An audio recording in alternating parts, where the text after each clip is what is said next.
বিশিষ্ট সমাজকৰ্মী মাধৱ চন্দ্ৰ নাথৰ মৃত্যুত বৃহত্তৰ বংশৰ অঞ্চলত শোকৰ ছাঁ পৰিছে।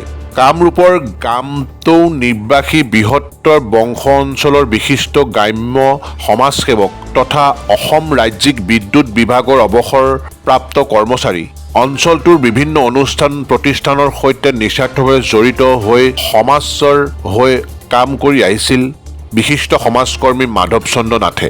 সমাজকৰ্মী নাথৰ কালি ৭৬ বছৰ বয়সত স্বাস্থ্যজনিত কাৰণত চিকিৎসালয়ত মৃত্যু হয়।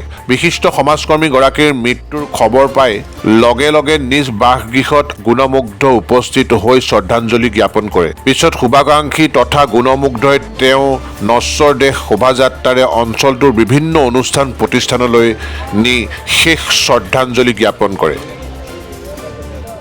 বংশৰবাসী অঞ্চলৰ ৰাইজৰ বাবে এটি শোকৰ দিন। আমাৰ গণ্য নাথচোপা বৰখেল ৰাইজ গৈৰহৰ এগৰাকী বিশিষ্ট সমাজকৰ্মী মাধৱ চন্দ্ৰ নাথদেৱৰ যোৱাকালি সন্ধিয়া ৫ বজাত মৃত্যু হয়। তেখেতৰ মৃত্যুত বৃহত্তৰ বংশৰ অঞ্চলত শোকৰ ছাঁ পৰিছে। তেখেত অসম ৰাজ্যিক বিদ্যুৎ বিভাগৰ এগৰাকী কৰ্মচাৰী আছিল। তেখেতে বৃহত্তৰ বংশৰ অঞ্চলৰ বিভিন্ন অনুষ্ঠান প্ৰতিষ্ঠানক তেখেতে নেতৃত্ব দি অনুষ্ঠানবোৰক উজ্জীৱিত কৰি থৈ গৈছে। তেখেতে গণ্য নাথচোপা বৰখেল ৰাইজৰ একেৰাহে বহুবাৰ সভাপতিৰ দায়িত্ব বহন কৰিছিল আৰু নিস্বাৰ্থভাৱে সেৱা আগবঢ়াইছিল। তেখেতে গণ্য বিষ্ণুৰাভা সোঁৱৰণী সংঘ পুথিভঁৰালৰ আমৃত্যু এগৰাকী উপদেষ্টা আছিল।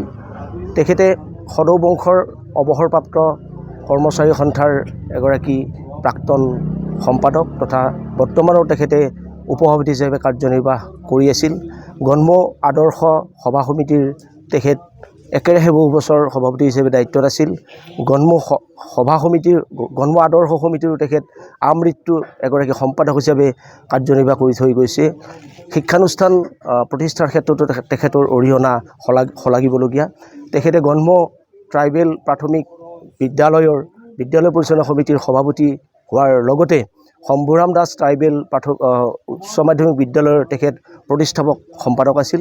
তেখেতৰ মৃত্যুত আজি গোটেই বংশৰতে শোকৰ ছাঁ পৰিছে আৰু আমি গণ্যবাসী ৰাইজে তেখেতক আমি শেষ শ্ৰদ্ধাঞ্জলি আজি জ্ঞাপন কৰিছোঁ। তেখেতৰ পৰিয়াল কোন কোন আছে? তেখেতে মৃত্যুৰ সময়ত তেখেতৰ নিজৰ পত্নী, তিনিগৰাকী পুত্ৰ আৰু দুগৰাকী জীয়ৰী আৰু নাতি নাতিনীক এই সংসাৰত এৰি থৈ গৈছে। আজিৰ দিনটো গণ্য নাথচোপা বৰখেল ৰাইজগৈৰহৰ কাৰণে এক অতি দুখৰ আৰু পৰিতাপৰ দিন। আমি আমাৰ নাথচোপা বৰখেল ৰাইজৰ এটা লাই খুঁটা তেখেতে সমাজ গঢ়াৰ আৰম্ভণিৰে পৰা আজিলৈকে আমাৰ লগত জড়িত থাকি বা অনুষ্ঠানখনৰ সভাপতি নিচিনা গুৰু দায়িত্বভাৰ চমজি লৈ তেখেতে আমাৰ খেলৰ উন্নয়নৰ কাৰণে যথেষ্ট কৰিলে। আজিৰ এই মৃতকৰ আত্মাৰ সদগতি কামনা কৰি শ্ৰী মাধৱ নাথৰ পৰিয়ালবৰ্গলৈ আমি নাথচোপা বৰখেল ৰাইজগৈৰহৰ পৰা সমবেদনা জ্ঞাপন কৰিছোঁ। তেখেতৰ আত্মাই মুক্তি লাভ কৰক আৰু স্বৰ্গত বসবাস কৰক। আজিৰ দিনটোত আমি আটাই তেওঁলৈ এই কামনাৰে তেখেতলৈ পুনৰবাৰ আন্তৰিক শ্ৰদ্ধা জ্ঞাপন কৰি শুৱালকুছিৰ পৰা দীপজ্যোতি বৈশ্যৰ ৰিপৰ্ট E24 লাইভ ব্ৰেকিং।